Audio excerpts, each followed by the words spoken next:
आपने माँ के बारे में तो सुना होगा, बहुत जगह पढ़ा भी होगा, माँ के लिए अच्छी अच्छी कहानियाँ भी लिखी होंगी, लेकिन पिता के बारे में बहुत ही कम लिखा गया है। तो दोस्तों, यह कहानी उन फादर्स को समर्पित है जो अपने परिवार के लिए जी जान से काम करते हैं, खुद की इच्छाओं को मारकर अपने बच्चों के सपनों को पूरा करते हैं। ये स्टोरी शुरू होती है जब मैं घर से गुस्से में बड़बड़ाते हुए निकल आया था और बस स्टैंड की तरफ आगे बढ़ने लगा। मैं मन ही मन बड़बड़ा रहा था, पता नहीं कितने पैसे छुपा के रखे हैं, लेकिन मेरे लिए एक बाइक नहीं ले सकती।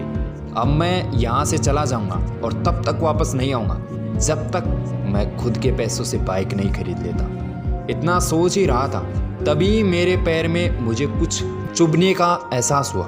नीचे देखा तो समझ आया कि जल्दबाजी में पापा के जूते पहनकर आया हूँ। उन जूतों में कील उभरी हुई थी जो मेरे पैर में बार बार घाव किए जा रही थी, लेकिन उस समय गुस्सा अधिक था तो मैं बड़बड़ाते हुए आगे बढ़ गया।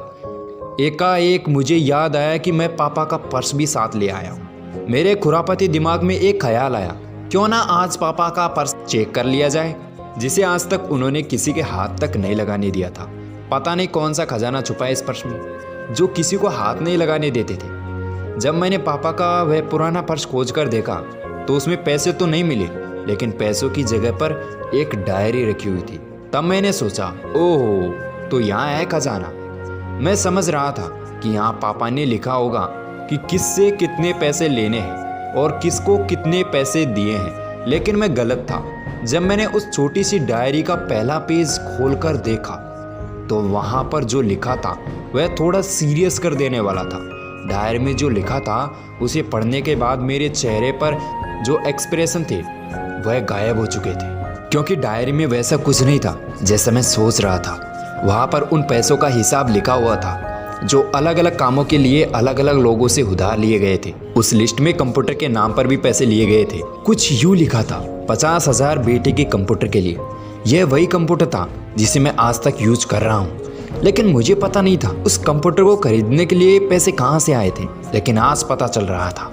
मुझे आज भी याद है जब मैंने पहली बार कैमरे के लिए जिद की थी, जो मेरे पापा ने मुझे 2 हफ्ते बाद मेरे बर्थडे पर ला कर दिया था, जिसे देखकर मैं बहुत खुश हुआ था। और मुझे खुश देखकर मुझसे कहीं ज्यादा अगर कोई खुश था तो वह थे मेरे पापा। अब मेरे चेहरे से गुस्सा एकदम गायब हो चुका था। जब मैंने आगे का पन्ना पलटा तो वहां पर कुछ इच्छाएं लिखी हुई थी। पहली जो विश थी उसमें जो लिखा था, अच्छे जूते पहनना। यह बात मेरे कुछ समझ में नहीं आई। तभी मेरा पाँव अचानक सड़क पर भरे हुए पानी में जा पड़ा और तभी मेरे पाँव में कुछ गीलीपन होने का एहसास हुआ। जब मैंने जूता उतार कर देखा तो उसका तला टूटा हुआ था। यह देखकर मुझे डायरी में लिखी बात याद आ गई। तभी मुझे माँ पापा की कई बातें याद आ रही थी कि कैसे माँ जब कहा करती थी पापा से, अब तो जूते पुराने हो गए, नए ले लीजिए, तो पापा अक्सर यह कहकर टाल दिया करते थे, जूते अभी और चलेंगे, अभी कुछ दिन पहले तो लिए ही थे। मुझे आज समझ आ रहा था कि कितने दिन और चलेंगे। साथ ही साथ यह भी समझ आ रहा था कि पापा पर्स को क्यों छुपा कर रखते थे। तभी इस डायरी को पढ़ते हुए बस स्टैंड पर पड़ी बेंच पर आकर बैठ गया। अब उस डायरी का आखिरी पन्ना बचा हुआ था। उस पन्ने को जब मैंने पलट कर देखा तो वहाँ कल की डेट लिखी हुई थी। तारीख के नीचे लिखा हुआ था 50,000 रुपये बाइक के लिए। बस इतना पढ़ा और दिमाग सन्न रह गया। अब मेरे मन में कोई सिकवा गिला नहीं बचा था, बस मेरी आंखों से आंसू चले जा रहे थे। मुझे आज तक नहीं पता तब मैं क्यों रोए जा रहा था। अब मैं जल्दी से घर की तरफ भागा, लेकिन जूतों की वह कील पाँव में अब तक घाव बनाने में कामयाब हो चुकी थी। मैंने जूतों को रास्ते में ही निकाल कर फेंक दिया और भागते लड़खड़ाते हुए घर जा पहुंचा, लेकिन पापा घर पर नहीं थे। मैं समझ गया वह कहाँ थे। मैं सीधा पास वाली बाइक एजेंसी की तरफ भागा। पता नहीं आज कहाँ से इतनी ताकत आ गई थी कि मैं भागते हुए थका नहीं, और वह भी बिना जूते के नंगे पैर। जैसे तैसे मैं बाइक एजेंसी पर पहुंचा। पापा वहीं थे।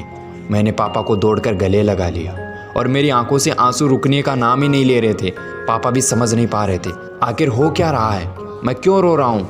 मैंने पापा से कहा, पापा मुझे मोटरसाइकिल नहीं चाहिए, आप अपने लिए जूते खरीद लीजिए। अब आज से मैं जो भी करूँगा अपनी मेहनत से अपने बलबूते पर पढ़कर करूँगा। दोस्तों, बस इतनी सी थी ये कहानी। मैं आज आपसे कहना चाहूँगा, ठीक ऐसे ही होते हैं हमारे पापा। हम अक्सर देखते हैं कि हम अपनी माँ से हर बात शेयर करते हैं और माँ भी इसके बदले में हमें बहुत प्यार देती है, लेकिन एक शख्स ऐसा भी होता है जो हमें छुप कर प्यार करता है वो होते हैं हमारे पापा। यह परिवार में एकमात्र ऐसा व्यक्ति होता है जो अपने बच्चे से उन्हें बिना जताए छिप कर प्यार करता है, खुद की इच्छाओं को मारकर बच्चों के लिए सपने देखता है और उनकी खुशी में ही खुश हो जाता है। मुझे नहीं पता कि आप अपने पेरेंट्स की इज्जत करते हो या नहीं, लेकिन अगर आपके पास पेरेंट्स है तो आप बहुत खुश नसीब हो, क्योंकि इस दुनिया में बहुत से लोगों को तो पेरेंट्स का प्यार भी नसीब नहीं होता। अंत में मैं यही कहना चाहूँगा कि माँ बाप की भावनाओं का सम्मान करें। जय हिंद, वंदे मातरम।